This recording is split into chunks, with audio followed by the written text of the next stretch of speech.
anggotanya sudah banyak dan tempat pelayanan juga di rumah saya di Penpui, maka saya mengundang pimpinan pusat. Maka hadirlah pimpinan lengkap, Pak Ketua, Pak Wakil, Pak JM, Pak Pengawas. Anggota yang saya tangani itu sebanyak 450 orang. Dalam tenggat 7 bulan, April sampai dengan Oktober, kami terhimpun anggota sebanyak 2.230 orang. Dan anggota ini tidak saja hanya di Kota Kupang, tapi dia berada di Oisau, dia juga berada di Soe, dia juga berada juga di Rote. Cabang Kupang boleh dikatakan sebagai cabang ajaib. Nah, ke depan apa yang Bapak harapkan dari kantor pusat untuk cabang Kupang? Ya, karena melihat cabang Kupang berada di provinsi, ya, di ibu kota provinsi. Di ibu kota provinsi. Ya. Apa salahnya cabang Kupang pusat diperhitungkan untuk bisa menjadi cabang utama.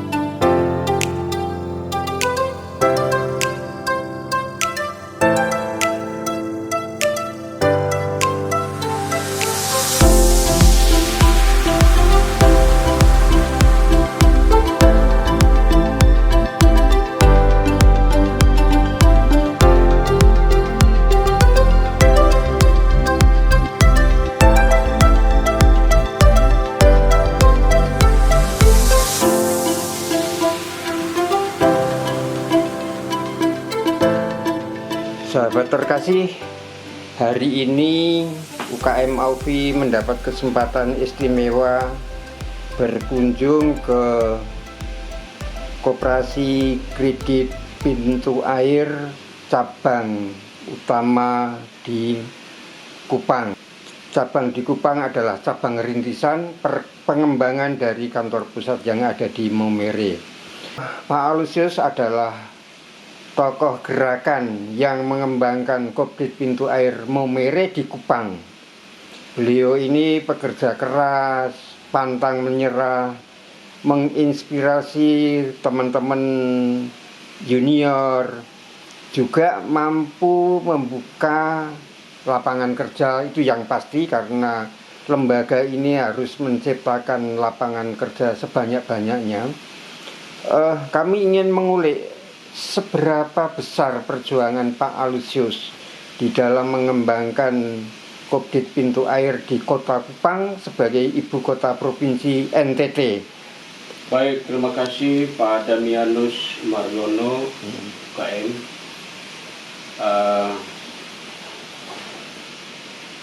Perkenalkan dulu, nama saya Aloysius Kamil Esa. Saya dipercaya di lembaga KSP Kopdit Pintu Air sebagai ketua cabang. Pintu Air cabang Kupang itu awalnya melalui seorang komite KSP Kopdit Pintu Air cabang Ende yang bernama Vincentius Deo SH. Beliau selain dia sebagai ketua KSP Kopdit Pintu Air cabang Ende, beliau juga mengajar di Unflor Ende. Lalu beliau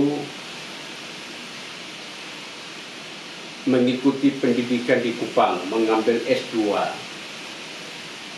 Dari itu beliau selain kuliah, beliau bukalah pintu air di daratan timur, yaitu di Kupang. Itu dimulai tahun 2010-2011. Kemudian dalam perjalanan beliau, kegiatan baik di kampus maupun kegiatan pintu air yang dilakukan oleh beliau di saat kegiatan sosialisasi di kelompok arisan Maumere dan juga di lingkungan yaitu di Penpui. Lalu beliau karena tinggal dekat di rumah saya di Penpui, maka beliau mengajak saya untuk bersama-sama turun sosialisasi di masyarakat. Karena itu perjalanan dari 2011, lalu beliau akhirnya mendapat anggota di Penpui dan pada umumnya di Kota Kupang. Beliau juga buka lagi sosialisasi di Kefa, di Atambua. Karena itu begitu anggota dapat, maka beliau serahkan ke saya. Jadi saya mulai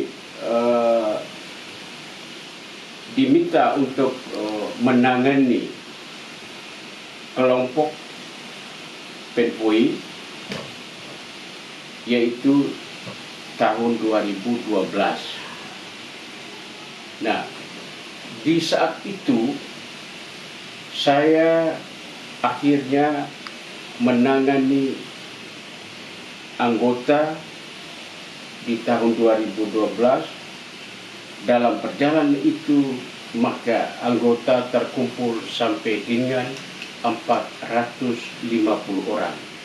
Dari awalnya hanya 2-3 orang, lalu terkumpul, akhirnya menjadi naik jadi 50, 100, lalu naik lagi menjadi 450 orang sampai Maret 450 orang. Itu di tahun 2012.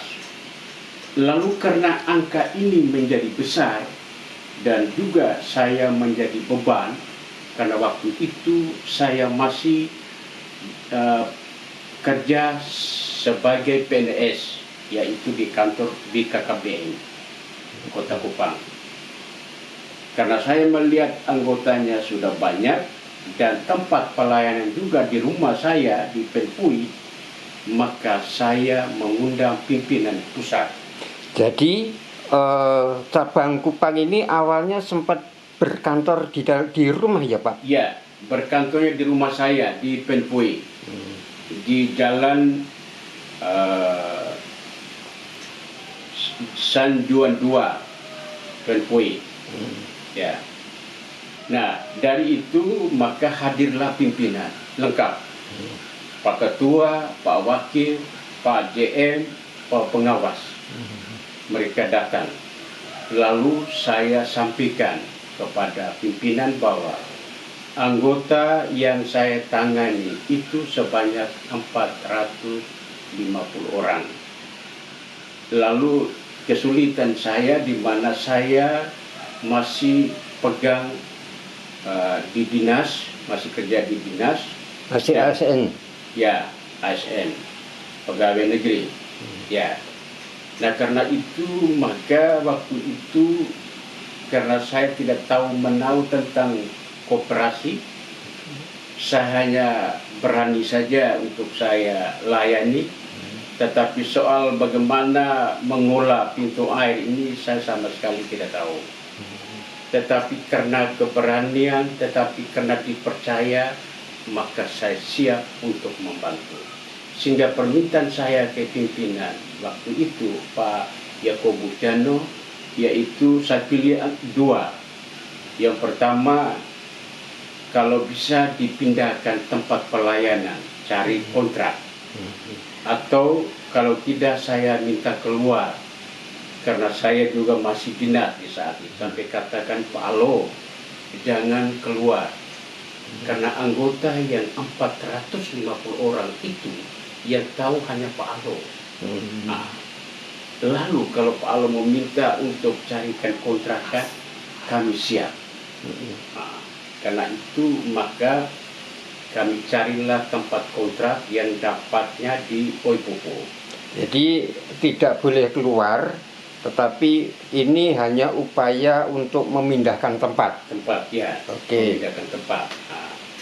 Nah, saya pindah ke Ibu Put itu April 2013. April 2013. Ya. Nah, setelah saya sampai di tempat kontrakan, maka tempatkanlah seorang manajemen dari pusat dari Momere, Siapa itu? yaitu Ibu Maria Duamite. Ya, yang dipanggil Ibu Rik, yang sekarang dia sudah menjadi pimpinan top, yaitu manajer area. Oke. Ya. Kemudian dalam tengah 7 bulan, April sampai dengan Oktober, kami terhimpun anggota sebanyak 2.230 orang. Oke. Ya. Dan anggota ini tidak saja hanya di Kota Kupang, tapi dia berada di Oisau, dia juga berada di Soe, dia juga berada juga di Rote. Ini antar kabupaten, Antar kabupaten. Kabupaten Oisau, Kabupaten Soe, Kabupaten Rote, Kabupaten Sabu. Oke, sampai di situ dulu. Ya. Perjuangan Bapak untuk sampai dikenal oleh warga-warga di kabupaten lain di luar Kupang bagaimana? Ya. Nah, karena anggotanya itu yang dari Sabu, dari Soe, dari Oisau, itu melalui komite titik kumpul, komite kelompok Oke. yang membawai dari Soe, dari Oisau, dari Rote. Melalui mereka inilah maka mereka terdaftar anggota masuk di Kupang. Terjadinya titik kumpul, terjadinya kelompok kan tentu juga membutuhkan perjuangan untuk meyakinkan mereka. Ya, untuk kita sampai minta bantu kepada titik kumpul dan kelompok, maka kita mencoba untuk mendekati anggota tadi untuk bisa bantu saya untuk merekrut masyarakat yang belum bergabung supaya bergabung dan mereka ditempatkan di titik kumpul di kelompok. Nah, contoh di Soe yang jauh sana, maka saya minta kepada yang komite kelompok tadi titik kumpul, kamu buka di sana, kamu kumpulkan di sana, kamu sampaikan ke masyarakat bahwa untuk melayani tidak saja kamu datang ke Kupang tetapi bisa layani di titik kumpul di kelompok. Ini istilahnya jemput bola. Ya, jemput bola seperti itu. Dengan demikian maka saya sampaikan kepada petugas yang bantu tadi, kita kerjanya sukarela. Kita tidak bisa menuntut dulu. Kita punya upah. Kita kerja dulu. Ibarat kita sama dengan petani. Petani itu kalau mau petik hasil itu belum langsung ke situ. Menanam dulu. Dia olah dulu tanah. Oke. Bakar, lalu kemudian tunggu hujan turun, lalu kemudian itu mulai tanam, lalu kemudian terawat dan sebagainya. Seperti di pintu air pun demikian. Nah, saya sampaikan kepada mereka seperti itu. Ya. Kemudian kami mencoba begitu sudah dekat anggota 2.230 orang tadi, maka kami mulai persiapkan untuk peresmian cabang. Nah, karena itu maka dari pusat tempatkan lagi personil yaitu dari manajemen. Nah, untuk diketahui manajer waktu itu adalah Pak Theophilus Evi, manajernya. Sementara Ibu Maria Duamite ini dia merangkap, dia di teller, di ADK, semua dia merangkap. Punya kemampuan luar biasa pasti. Iya, itu sudah jelas. Karena bagaimanapun walaupun pelatihan tidak terlalu detail tentang lembaga ini, tetapi yang bersangkutan mampu menangani tentang pelayanan KSP Pintu Air. Ya, karena itu maka saya bersyukur karena begitu ditempatkan personil manajemen, maka saya juga membentuk pengurus komite di tingkat cabang, yaitu ketua saya sendiri yaitu Pak Aloysius Kamil, kemudian wakil Pak Seminar Wilhelmus, Pak Pendeta sudah meninggal. Oh, okay. Lalu Pendeta Johannes Jaru, dia sebagai SPI sampai hari ini. Sampai dengan hari ini, tapi sekarang dia sudah wakil. Ya.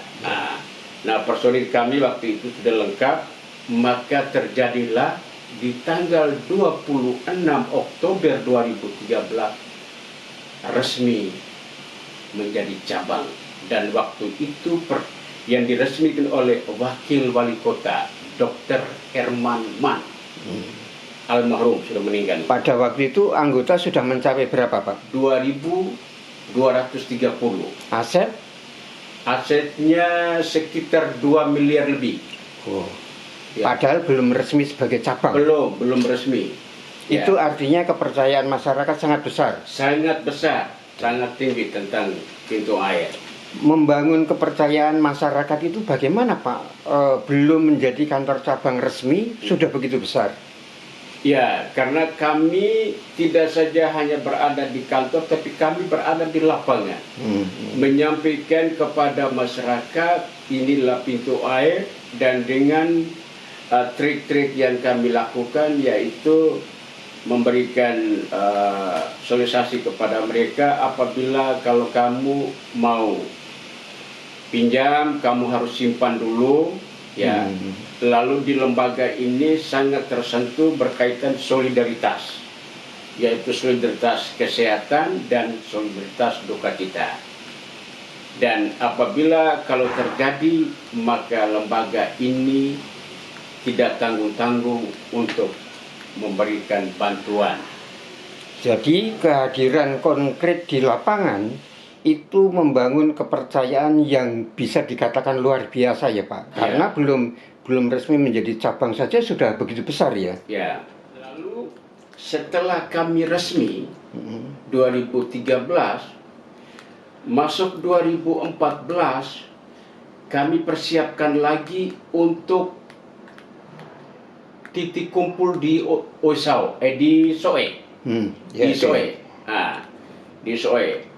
Nah, dalam tenggang waktu 1 tahun di Soe, kami turun sosialisasi, berikan kekuatan di Soe. Artinya Soe 2014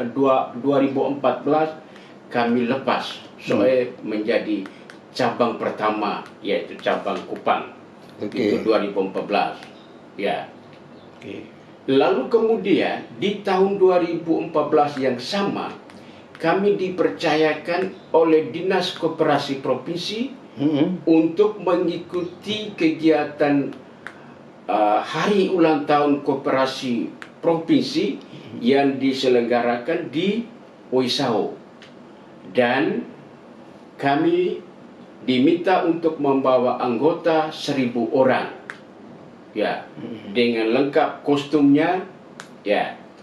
Jadi lalu kami selain membawa 1.000 orang, diminta untuk kor kami Pintu Air yang siap. Jadi kor waktu itu 100 orang. Dan ternyata kegiatan itu kami berhasil, di mana sambutan dari Pak Menteri memberi apresiasi kepada Pintu Air karena melihat pertama kehadiran Pintu Air tadi dengan jumlah 1.000 orang dan lengkap dengan kostumnya, kemudian kornya lagi. Lalu Pak Menteri langsung tawarkan bahwa tahun depan kegiatan yang sama, yaitu ulang tahun nasional, dilaksanakan di Harkopnas. Ya, itu dilaksanakan di Kupang. Disitulah maka pimpinan kita Bapak Yakobus Jano menyampaikan kepada saya, Pak Alo siap, karena Pak Menteri minta lagi kita pintu air siap di Harkomnas di Kupang. Ya. Ini kan bukan persoalan jawab siapnya ya. Ya. Lalu mempersiapkan berbagai kegiatan menyambut Harkomnas itu kan luar biasa, Pak. Ya. Bapak, apa yang Bapak lakukan? Ya, disitulah saya lakukan, kami pertemuan, lalu kami siapkan dengan apa yang diminta oleh dinas provinsi, yang mana menyiapkan anggota 1.000 orang dan juga menanggung KOR. Lalu tidak saja itu, anggota yang datang berbagai-bagai kelompok titik kumpul yang jauh, dan itu kita harus siap transportasi mereka, dan itu kami lakukan, kami siap. Sehingga saat itu juga saya merasa seperti saya pikul beban berat, karena bagaimanapun menghadirkan anggota yang jauh ini bukan main-main. Walaupun itu keluarga sendiri pintu air. Iya. Nah, bayangkan di Semau yang jauh Bapak, di seberang pulau. Iya. Lalu di Tilong, di Baung sana yang jauh. Tapi karena saya minta ketua kelompok untuk hadirkan mereka, maka mereka datang. Ya. Tetapi dengan syarat tadi, biaya transport pintu air harus siap. Biaya makan minum pintu air harus siap. Ya seperti itu. Pak, ini kan dipercayakan kepada cabang dan Bapak mengakui kesiapan itu. Ya. Apakah ini terkait dengan pembiayaan itu dikeluarkan pure dari cabang Kupang, ataukah juga dari kontribusi dari kantor pusat ada? Ya, baik. Berkaitan dengan pengeluaran uang tadi, yang pasti kami harus koordinasi baik dengan pusat. Berkaitan dengan kostum, berkaitan dengan transportasi, berkaitan dengan makan minum, berkaitan dengan KOR, bagaimana. Lalu pusat katakan siap, berarti pusat yang handle semua. Walaupun uang dari cabang Kupang yang dikeluarkan duluan. Ya. Pertanggungjawabannya adalah ketika akhir tahun. Ya. Jadi seperti itu, sehingga semuanya itu tanggung jawabnya pusat. Pak, sukses yang luar biasa ini kan kali pertama bagi pintu air, apalagi bagi cabang, kan sukses besar. Apa yang menjadi kebanggaan Bapak, yang menjadi kebanggaan pintu air secara keseluruhan di warga pintu air, apa yang menjadi kebanggaannya? Baik, kebanggaan saya pertama di mana saya pribadi,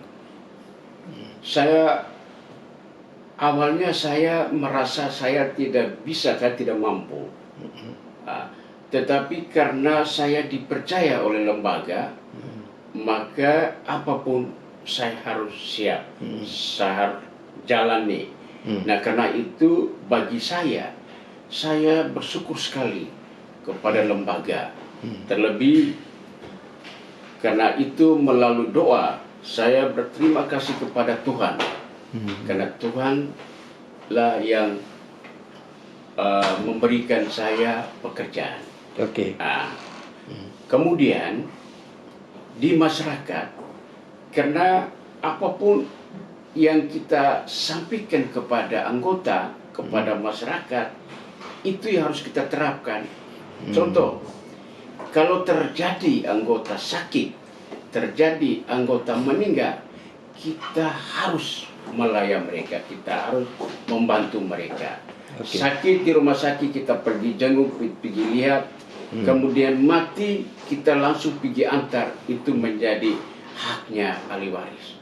Ya, seperti itu. Jadi kehadiran dari lembaga kepada anggota, lembaga dalam hal ini adalah pengurus Ya. apakah itu tingkat cabang, apakah itu tingkat pusat. Jadi kehadiran lembaga kepada anggota ini sangat berpengaruh besar, Pak. Ya, memang untuk semua, baik pusat maupun cabang, di mana karena kita melalui pimpin yang sama tadi, Bapak Yakobus Jano memberikan masukan kepada kita untuk kita sungguh-sungguh melayani kepada anggota, kepada masyarakat. Karena itu keberhasilan tadi tidak semata orang pusat, tidak semata orang cabang. Juga tidak hanya di pihak manajemen, juga tidak hanya di pihak komite atau pengurus. Semuanya satu, semuanya sama. Sebuah kesatuan yang komplit. Komplit, ya. Seperti itu. Oke. Ya. Kemudian di tahun 2015 ada kunjungan kementerian. Kunjung pertama kementerian, di mana Pintu Air mengajukan naik dari tingkat provinsi ke premier nasional. Maka dari kementerian mereka datang ke Kupang untuk mencari tahu kebenaran Pintu Air. Kebenaran, kemampuan, dan kapasitasnya. Iya, semuanya itu. Oke. Jadi saya waktu itu saya sampaikan kepada mereka, Pak, mereka harus ke kantor pusat, karena di sini hanya cabang. Oke. Tetapi jawab mereka, ya sudah, kami di sini saja. Lalu kami jelaskan semua, kami berikan buku-buku tentang Pintu Air, sehingga akhirnya mereka percaya. Tetapi mereka langsung minta bahwa untuk di Kupang segera carikan kantor. Maka dari bahasa tadi, dari kementerian, saya laporkan ke pimpinan saya, Bapak Yakobus Jano, bahwa dari kementerian minta secepatnya di Kupang punya kantor sendiri. Maka dapatlah kantor yang sekarang ini Sedang dibangun. yang sebentar lagi akan dibangun. Oke. 3 lantai. 3 lantai ya, Pak? Ya, rencana 3 lantai. Nah, seperti itu. Nah, karena itu maka kami merasa berbangga bahwa ini kunjungan luar biasa dari kementerian. Nah, ya seperti itu. Lalu di tahun 2018 kami dimandatkan dari pusat untuk tanggung rat di cabang Kupang di tahun 2018. Ya. Dan semua perjalanan rat kegiatan itu berjalan dengan lancar. Dari seluruh Indonesia juga. Seluruh Indonesia hadir di sini. Ya. Lalu kunjung lagi yang kedua lagi kementerian itu di tahun 2023. Ya. Dan kami merasakan bahwa betapa luar biasa dari kementerian kok masih tetap juga datang ke cabang Kupang, bukan di pusat. Ya. Kemudian kunjungan yang ketiga kemarin di bulan Oktober ini 2025, kunjungan yang ketiga dari kementerian. Dari pusat cukup ke cabang dulu, tidak harus, mereka tidak ke pusat ya? Tidak ke pusat, mereka hanya di sini saja. Mereka hanya di sini saja. Nah, karena dengan kehadiran mereka, kami akhirnya berpikir alangkah baiknya kalau dapat pusat secepatnya untuk membangun kantor yang lebih besar. Lalu kemudian dalam perjalanan KSP Kopdi Pintu Air, kami telah membuka 10, yaitu 6 cabang cabang pertama cabang Kupang, cabang kedua cabang Soe 2014, lalu cabang yang ketiga cabang Rote 2016, lalu kemudian cabang Sabu 2017, lalu cabang Oisau 2017, kemudian cabang Sidoarjo 2019.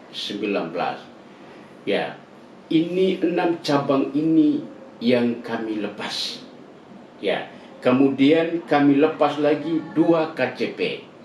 2 KCP, KCP Alak 2023, KCP Semau Juni kemarin 2025. Lalu sekarang kami lagi buka lagi karena anggota kami sudah 13.500 lebih. Kami buka lagi 2 TP, direncana lagi 1 TP lagi, jadi nanti 3 TP untuk di cabang Kupang. Karena apa kami harus buka? Karena melihat anggotanya cukup banyak. Pak Aloy, Ya, ini kan cabang Kupang sebuah kantor cabang, sebuah kegiatan yang luar biasa. Cabang Kupang boleh dikatakan sebagai cabang ajaib. Nah, ke depan apa yang Bapak harapkan dari kantor pusat untuk cabang Kupang? Berharapkah Bapak misalnya cabang Kupang dijadikan cabang utama yang akan menghimpun yang cabang-cabang yang ada di area yang sekarang ini manajer areanya ditangani oleh Ibu Rid. Apakah Bapak berharap bahwa Kupang perlu dijadikan cabang utama Kopdit Pintu Air? ya, karena melihat cabang Kupang berada di provinsi, ya, Di ibu kota provinsi. di ibu kota provinsi. Ya.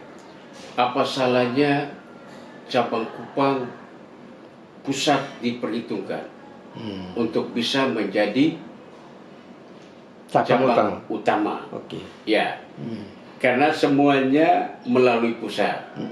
Tetapi karena kami melihat cabang Kupang tempat transit dan cukup tinggi pelayanan. Tidak saja kami melayani anggota, tetapi kami melayani tamu yang datang dari mana. Nah, karena itu butuh bahwa cabang Kupang itu kalau dapat dia ya bukan sejajar dengan cabang utama atau cabang pusat, tetapi dipertimbangkan karena memang dia berada di Ibu kota provinsi. Ibu kota provinsi. Seperti itu. Jadi sangatlah layak dengan berbagai prestasi yang Bapak bangun bersama-sama di cabang Kupang.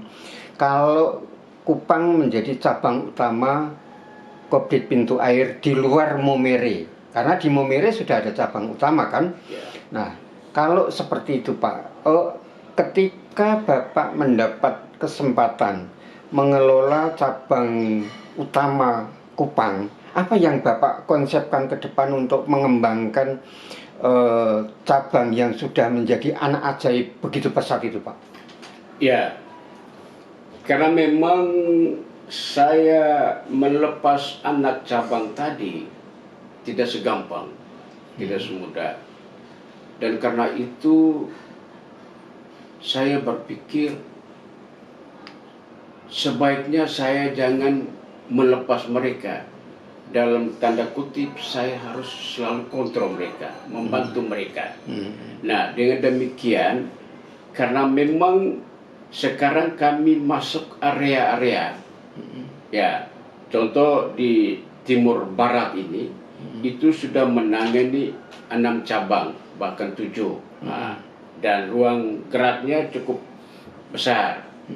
Karena itu kami mengharapkan kalau dapat ya kami bisa diberikan ruang gerak untuk bisa menangani anak cabang yang kami sudah besarkan mereka, sehingga tidak saja hanya pusat, tetapi kami selaku yang memberikan anak cabang tadi, kami juga bertanggung jawab kepada mereka. Ya, ya. Seperti itu. Pak, ini menangani begitu banyak cabang, begitu banyak karyawan pasti, Ya. begitu banyak anggota, lalu juga begitu banyak aset yang terkumpul. Kan yang dibutuhkan adalah tenaga-tenaga manajemen yang luar biasa. Bapak mempersiapkan tenaga-tenaga manajemen, teman-teman di manajemen seperti apa persyaratannya, Pak? Ya, untuk awalnya saya berpikir tidak terlalu fokus tentang pendidikan, tetapi dalam perjalanan saya melihat bahwa pintu air ini mulanya biasa-biasa saja, tetapi begitu dia naik, dia besar, terpikirlah, dan itu membutuhkan orang yang harus punya pendidikan. Tidak saja SMP, SMA, tapi dia harus sarjana. Lalu punya keahlian. Nah, karena itu maka personil saya yang ada di cabang Kupang bagi saya luar biasa. Pertama yang sampai sekarang ini adalah Ibu Maria Duamite ini. Dia manajer area. Dia awalnya dari bagian ADK, pokoknya rangkap, lalu dia naik ke manajer. Lalu kemudian perjalanan dia dipercaya lagi, jadi naik lagi manajer area. Nah, karena itu tidak saja hanya Ibu Maria Duamite. Saya berpikir AO, bagian teller, bagian ADK, bagian supervisor yang punya potensi, ini harus ditempatkan mereka yang baik. Ya. Ditempatkan bukan hanya persis sesuai dengan kemampuannya. Tetapi kan juga harus dilatar belakangi ilmu yang mencukupi. Nah, kalau begitu, awalnya teman-teman karyawan di pintu air itu levelnya apa? SLTA kah? Harus sudah D3 kah? Atau memang S1 sebagai persyaratan? Lalu apakah ketika ada teman-teman yang masih SLTA juga diberikan beasiswa untuk melanjutkan kuliah barangkali? Ya, memang untuk sekarang pintu air sudah diberikan kesempatan bagi karyawan untuk mengikuti pendidikan. Yang masih tingkat SMA, dia ikuti jenjang S1. Yang sudah jenjang S1, dia ikut lagi jenjang S2. Karena memang penting pendidikan itu. Lalu bagi karyawan-karyawati, memang dulu kita diikuti pelatihan-pelatihan. Dan sampai sekarang sudah mulai dengan pelatihan-pelatihan. Kenapa? Karena memang butuh untuk mereka memahami benar dalam tugas mereka. Seperti itu, sehingga harus mengadakan kegiatan pelatihan-pelatihan. Ya. Pak, kembali pada jumlah SDM di seluruh cabang Kupang. Jumlahnya berapa? Lalu yang sudah mendapatkan kesempatan melanjutkan kuliah, mendapatkan pendidikan yang lebih tinggi, itu seberapa banyak? Akhirnya kan ini nanti kan juga akan menjadi daya tarik bagaimana mengembangkan Kopdit Pintu Air, Pak. Ya, baik. Jadi untuk cabang Kupang ini memang kami kebanyakan S1. Kebanyakan S1. Kebanyakan S1. Oh, luar biasa. Ya, yang SMA ini tidak terlalu banyak, sedikit saja. Memang ke depan ini kami cenderungnya harus menerima S1, tetapi tidak terbatas, tidak tertutup dengan yang SMA, SMP, bahkan SD. Kenapa? Karena yang bekerja sebagai cleaning service, security, penjaga kantor tidak mungkin kita ambil dari S1. Pasti SMA, pasti SMP, pasti SD. Bagi mereka yang hidupnya susah, ya kita bantu mereka. Kita tempatkan mereka untuk kerja sebagai apa saja, asal mereka mau. Dan itu kita jalani di sini. Ya. Dan karyawan kami, untuk diketahui, kami komite cabang kami sekarang ada 4 orang. Kemudian komite kelompok ada 22 orang, komite titik kumpul dan kelompok. Lalu untuk manajemen sekitar 45, 43 masuk. itu SDM yang menangani Ya. Kopdit Pintu Air Cabang Kupang. Ya, menang cabang Kupang. Pak, terkait dengan SDM, Ya. apakah ada persyaratan misalnya yang boleh melamar, yang akan diterima sebagai pelamar itu harus anak-anak anggota, harus keluarga dari anggota? Oke. Jadi untuk dia masuk lamar di pintu air, syaratnya adalah semua kakak, semua keluarga, dia harus wajib menjadi anggota. Itu. Ya, Dan tidak ada yang bilang, saya berat, saya ini. Nah, tidak. Memang syarat pertama itu. Kemudian pendidikan. Nah, kemudian kita menjelaskan kepada mereka, memang kita berpikir juga kesian dia orang-orang datang mengeluh bahkan sampai menangis. Nah, Ada Pak, ya. yang mengeluh, yang menangis ada datang ke kantor. Datang, ada. Karena mau dapat di mana lagi? Mereka mengharapkan di sini. Nah, disinilah saya harus menjelaskan baik kepada mereka. Kalau memang kamu mau ingin kerja di sini, maka syarat pertama adalah semua keluarga harus menjadi anggota. Itu. Lalu di pintu air ini itu sudah menangani seluruh Indonesia. Jadi kalau kamu sudah terima, kamu ditempatkan di seluruh Indonesia. Itu syarat. Dan itu tidak bisa ditawar. Tidak bisa ditawar-tawar. Ya. Lalu bagi yang masih bujang tadi, itu ingat kamu sudah harus menjadi SK penuh dulu. Contoh kalau macam ke pegawai negeri itu, dia diangkat full 100% dulu. Kalau masih CPNS, masih itu kontrak, itu belum. Nah, pintu air juga begitu, relawan naik kontrak, naik ke full, lalu kemudian dia kerja dulu 1 tahun, baru bisa minta cari pasangan. Ada persyaratan itu. Karena itu persyaratan kalau calon karyawannya masih jomblo. Masih jomblo. Ya. Jadi ada persyaratan tentang pendidikan, ada persyaratan tentang loyalitas, lalu ada persyaratan harus benar-benar konsentrasi memikirkan dirinya sendiri dulu, baru berkeluarga. Itu. Kemudian disiplin di sini itu diutamakan. Disiplin waktu, disiplin tentang kerja, berkaitan dengan yang sering saya katakan, pelayanan kita hanya 2, yaitu manusia dan uang. Nah, manusia ini jujur kita harus lakukan pelayanan dengan baik mereka, sopan, santun, dan lain-lain. Kemudian berkaitan dengan uang tadi, ketemu uang di kantor, uang pokoknya di dalam kantor, di luar kantor, itu adalah uang orang punya atau uang anggota. Dan itu tidak boleh kamu sembunyi. Nah, itu harus dijelaskan mereka. Kemudian disiplin tentang waktu tadi, di sini kita mulai terapkan bahwa kerjanya di sini, waktu kerjanya kita mulai jam 7.45 sampai jam 5. Bahkan kita bisa pulangnya sampai jam 12, jam 1, jam 2 malam.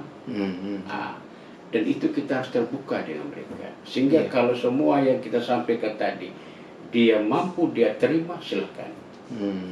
Itu syaratnya yang kalau mau masuk di lembaga pintu air. Jadi sejak awal tentang disiplin waktu, tentang aturan jam kerja itu sudah harus disampaikan ya? Sudah disampaikan. Sudah disampaikan dia. Ada yang maksud supaya mereka berpikir, pulangnya berpikir, ini kain terlalu berat ini. Terlalu berat. Pak, di tempat lain juga di kredit union, di jalurnya Kopdit, itu memang ada persyaratan bahwa kalau bujangan harus sekian tahun baru boleh menikah. Itu banyak yang mempersyaratkan itu. Tetapi ada persyaratan tambahan, dalam satu pasangan suami istri itu tidak boleh menduduki jabatan yang setara di dalam lembaga itu. Nah, kalau di pintu air, Pak? Di pintu air juga seperti itu, tidak bisa. Hmm. Suami itu tidak boleh kerja salah satu lembaga. Oh, Ya, tidak boleh. Dan itu dilarang. Dan itu sudah terjadi, akhirnya satu harus mengalah, harus keluar dia. ya. Gitu. Ya. Dan itu kami terus menerus di saat selesai doa briefing itu kita sampaikan, ingat kalau mau cari pacar tidak boleh cari di dalam, harus cari keluar. Perkembangan Kopdit Pintu Air Cabang Kupang kan boleh dikatakan sebagai anak ajaib. Tentu di lapangan juga banyak kendala. Kendala apa yang Bapak alami ketika merintis awal sampai tadi di rumah Bapak kantornya? Tetapi kan semakin tahun-tahun ke sini kan tantangannya juga besar, apalagi perkembangan kota di daerah-daerah semakin besar. Bagaimana Bapak menghadapi tantangan itu? Ya, saya pertama dulu di rumah dulu, Bapak. Saya layani 1 tahun 3 bulan. Saya berhadap pertama tuh dengan istri. Karena kita kerja sukarela. Kita tidak dikasih gaji. Lalu pelayanan kita pelayanan kasih. Siapa yang datang kita siap pelayan, minum, bahkan sampai makan. Nah, kita terapkan itu, tetapi kita dilemanya dengan istri. Bapak bagaimana ini? Kalau suruh makan lalu kita bagaimana? Ada kok Bapak dari pintu air? Saya bilang tidak. Itu tantangan keluarga. Lalu waktu. Itu juga membagi waktu juga ya. Tetapi karena sudah dipercayakan, maka apapun kita harus siap. Apapun tantangan paling pertama adalah keluarga, adalah istri dan anak. Tetapi kita siap. Lalu tantangan berikut tentang anggota. Anggota itu dengan macam-macam mereka punya itu berkaitan dengan simpanan. Kita jelaskan bahwa yang namanya koperasi itu simpan dan pinjam. Tidak hanya simpan, harus pinjam. Kemudian ada yang karena keluarga tadi, saya tidak perlu simpan, Pak Lo, saya langsung pinjam sudah, bantu dulu. Nah, karena itu ini keluarga ini. Tapi bagaimana mengatasi ini? Maka kita harus bijak ini. Caranya bagaimana untuk membantu mereka ini? Maka kita tidak bisa serta-merta kita ambil dari uang koperasi. Kita harus ambil uang keluarga kalau mau bantu keluarga. Karena ini bagaimana caranya kita ambil dari koperasi sementara dia tidak simpan. Dia anggota, dia tidak simpan itu. Dia langsung pinjamin. Atau simpan tapi kecil. Misalnya dia simpan 5 juta, tapi dia mintanya 20 juta. Nah, mau bagaimana? Itu upaya menanamkan kepercayaan kepada anggota. Sehingga ada alasan nanti untuk untuk menyuruh nabung lebih banyak karena bisa dilayani oleh koperasi. Karena itu kita sudah jelaskan bahwa di sini kita melayani 3 kali besar simpanan. Contohnya kalau kita sudah simpan 1 juta dilayan 3. Simpan 10 juta dilayan 30 dan seterusnya. Dan itu kita sudah jelaskan kepada anggota. Tapi anggota dengan masing-masing karakter tadi, ada yang dengar, ada yang tidak mau, ada yang halus, ada yang kasar. Kita berhadapan ini, Bapak. Nah, saya rasakan benar bahwa tidak hanya cabang, titik kumpul juga saya rasakan. Mereka ngotot saya, bahkan tegur saya, siap. Saya keliling seluruh 6 cabang ini, Bapak. Soe, Oisaor, Soaburote, Surabaya. Saya hadapi dengan anggota tadi. Tetapi itu sudah, karena memang kita sudah dikasih kepercayaan tadi, ya kita jalani saja. Apapun dia punya niatnya, mau istilah kasar yang kita, ya kita siap terima saja. Seperti. Tapi itu tantangan. Lalu yang menjadi mereka semakin percaya, Mhm. ya, maka keunggulan pintu air tadi yang berkaitan dengan solidaritas, yaitu sakit dan mati. Mhm. Oke. Dua ini yang menjadi keunggulan, dan masyarakat yang belum bergabung, mereka melihat kami begitu meninggal, kami datang antar matinya. Disitulah mereka, wah, pintu air luar biasa. Anggota yang kadang-kadang agak sulit mengembalikan pinjamannya. Ya, Itu kan ada yang kalau di tempat lain katanya yang mempunyai pendidikan lebih dibandingkan anggota yang lain. Nah, di Kupang ini, di cabang Kupang, menurut Bapak seperti apa? ya, memang kita juga di cabang Kupang juga yang kadang kami hadapi, terlebih kepada orang-orang yang punya pendidikan, orang-orang yang punya kemampuan, keberadalan, daripada orang-orang yang ya hidupnya biasa-biasa. Nah, karena itu kami kalau menghadapi dengan orang-orang yang berpendidikan besar, pendidikan tinggi tadi, dan juga mampu, kami tidak tanggung-tanggung. Kami tidak tanggung-tanggung untuk memberikan jerah kepada mereka, bahwa tidak bisa toleransi, tidak bisa kita mau biarkan. Karena apapun harus mengembalikan, ya. Tetapi kalau kami berhadapan dengan orang-orang yang hidupnya biasa dan susah, disitulah kami kadang-kadang sulit juga untuk mengambil keputusan. Tetapi toleransinya tetap harus ada, dengan tetap mereka mengembalikan uang lembaga, ya, mengembalikan pinjaman, ya. Tetap. Tetapi kalau bagi yang tadi hidupnya biasa-biasa, kadang-kadang mereka hanya menjangkau pada bunga. Sekarang kami menuntut itu tiga ini, pokok, bunga, dan kewajiban yang 50.000 tadi. Nah, karena itu seringkali saya sampaikan ke anak-anak saya di lapangan bahwa tolonglah disampaikan baik kepada anggota bahwa 3 hal ini penting. Yaitu pokok, bunga, dan kewajiban. Kalau sama sekali sulit, ya bunga dan kewajiban. Pokok sedikit.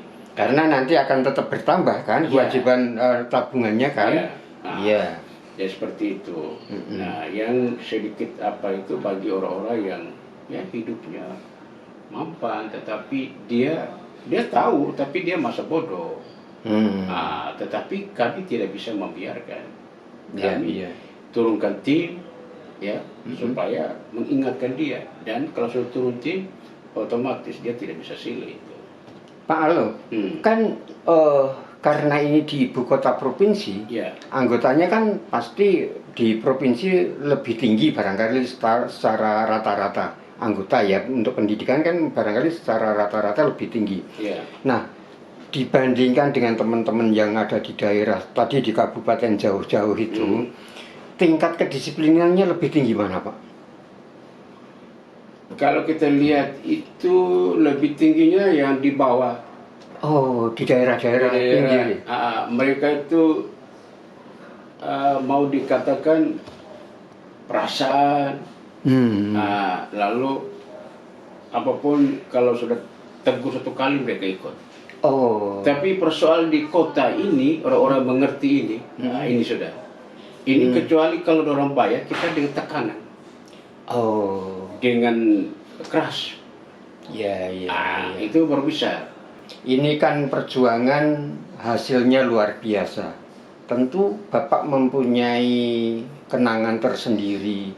Bagaimana menurut Bapak perjuangan Bapak itu? Apa yang paling mengesankan? Pertama, karena memang saya mulanya orang tua sederhana, lalu saya hidup juga susah cari sampai dapat. Lalu begitu saya dapat, disitulah saya berpegang bahwa ternyata mendapat sesuatu tidak gampang. dan itu harus melalui pergumulan, yaitu doa dan kerja. Nah, lalu dari doa dan kerja itu, kalau istilah pendeknya ora et labora, bekerja dan berdoa. Berdoa dan bekerja. Tidak hanya berdoa, tapi bekerja. Tidak hanya bekerja dan berdoa. Nah, itu. Nah, di dunia ini kita bersifat sementara. Di saat kita melayani harus betul-betul melayani. Ya, karena dalam kepercayaan kami hukum cinta kasih, ya, saling mengasihi, ya. Kenapa sampai seperti itu? Karena kita jangan hanya berpikir hidup, tapi kita juga berpikir mati. Nah, kalau kita hidup ini kita sudah melayani baik kepada sesama, kenapa sampai kita mati tidak nanti melayani kita? Itu pasti. Itu prinsip saya. Apa yang Bapak harapkan melalui UKM Aufi kepada masyarakat luas, terutama juga kepada gerakan koperasi? Silakan Pak. Ya, baik, terima kasih. Lembaga ini sampai besar itu melalui jaringan, melalui media, sehingga akhirnya melebar, sehingga akhirnya mengetahui seluruh masyarakat Indonesia. Ya, tentu saya selaku pribadi saya bangga bahwa dengan kehadiran UKM ini menjadi kekuatan bagi kami di lembaga KSP Pintu Air ini. Dan kami bersyukur dan terima kasih kepada Tuhan, di mana Tuhan telah mengantarkan Bapak Damianus ini untuk sampai ke cabang kami, cabang Kupang. Terima kasih Pak. Ya. Dan karena itu saya atas nama pimpinan cabang Kupang menyampaikan terima kasih banyak kepada UKM. Nah, dengan kehadiran Bapak ini kami tergerak, tersentuh, dan harapan kami berita ini menjadi untuk keluar, ya, untuk anggota, untuk masyarakat, sehingga banyak yang di luar sana tidak tahu Pintu Air ini. Nah, khususnya di cabang Kupang, bagaimana sampai dia membuka sayap, dia melepas anak cabang ini, banyak yang tidak tahu. Dengan kehadiran UKM ini, ke depan ini pasti akan ketahui, akan dibaca. Nah, seperti itu. Jadi harapan kami selalu datang untuk meliputi kami dan juga membantu kami di lembaga KSP Kopdi Pintu Air. Nah, itu harapan kami seperti ini. Dan tidak saja hanya saya selaku pimpinan komite di cabang, nanti diharapkan Ibu Manajer Area, Pak Manajer bisa memberikan masukan kepada UKM ini. Saya kira itu.